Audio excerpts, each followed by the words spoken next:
Ya, selanjutnya untuk mengetahui perkembangan terkini dari pasar mata uang serta transaksi instrumen keuangan lainnya, kita akan bergabung bersama Dealing Room Bank BNI.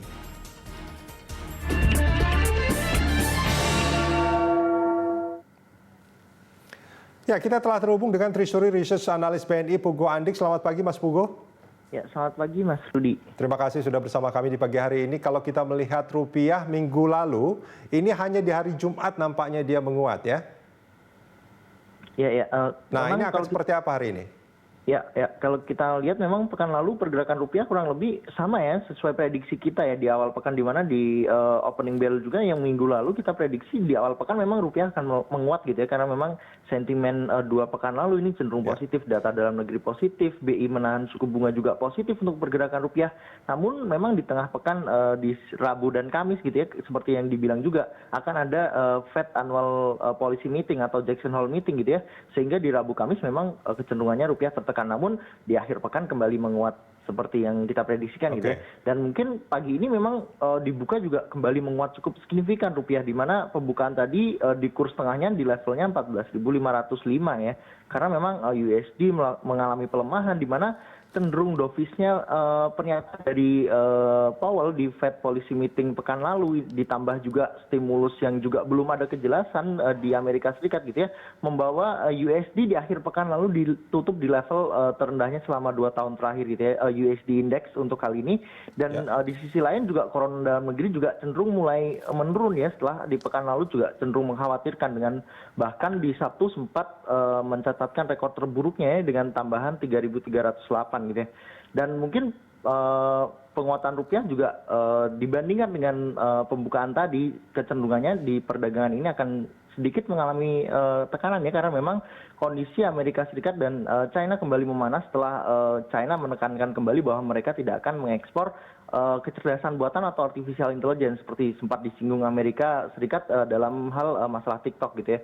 Sehingga namun kemungkinan besar di penutupan nanti rupiah akan ditutup di bawah level 14.550. Oke, ini kan sebetulnya sudah ada prediksi bahwa di kuartal ketiga mungkin ekonomi kita mungkin akan kurang baik ya. Nah, ini apakah tidak memberikan sentimen terhadap rupiah? Ya, kalau kita lihat memang ekspektasinya Indonesia akan resesi udah sangat tinggi ya, bahkan dari kita sendiri juga sudah sampai 70% kemungkinan besar Indonesia mengalami resesi gitu ya.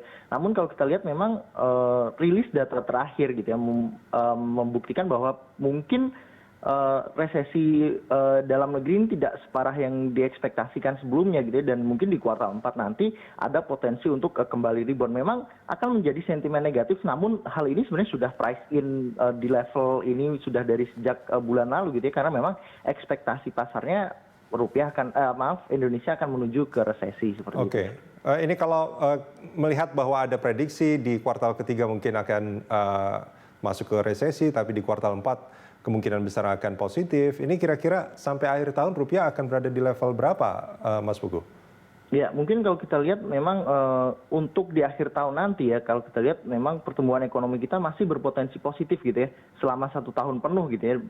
Ya mungkin memang tidak akan jauh dari 0%. Mungkin antara 0,2% gitu ya selama setahun penuh, dan kemungkinan besar level rupiah tidak akan banyak bergerak gitu ya. Mungkin kalau kita bicara dari sisi resesi saja gitu ya, kemungkinan besar rupiah akan kembali ke level 14.200-an gitu ya. Namun kalau kita lihat di November nanti ada event besar di Amerika Serikat, pemilihan presiden Amerika Serikat. Nah, kalau terjadi gejolak pada pemilu Amerika Serikat ini, bukan tidak mungkin rupiah justru akan kembali tertekan. Mungkin untuk prediksinya ya, di akhir tahun nanti kemungkinan besar antara level 14.200 sampai 14.300 adalah level yang cukup normal untuk rupiah seperti itu. Terhadap mata uang asing, terhadap yen misalkan mungkin? Ya, mungkin ini bicara hari ini aja atau untuk sampai akhir tahun?